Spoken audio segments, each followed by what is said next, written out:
Ассаламу алейкум.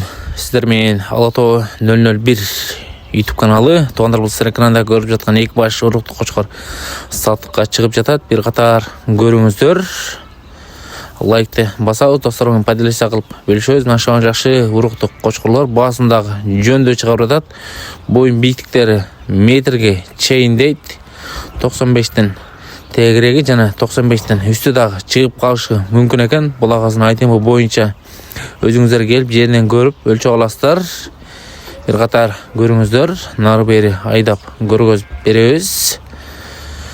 Туғандар бұлардың бағасын айта кетсек, бағасы 100 000-ден сұрап жатады екен. Кемі болады дейді, азымас Қырғызстан Лебой жағына доставка ұштыр береді екен. Бұл қарасыны құршапта бір жақшы қородон алғам дейді, қозы малында. Бұл қызылы арашан парадысынағы қошқар екен, Бишкекте ярмаркада алған екен. Нашаған жақшы ұруқтық қошқарлар басындағы жақшы шығарды. Өзіңіздер келесіздер, жерінен содырасып татырастар. Дарегені айта кетсек, Дареге Жалабата болса, Сузақ районы Благовещенка айылында тұрады. Зордан зор біздің каналда лайкты басып, болшынша поддержкаға шығамыз достар.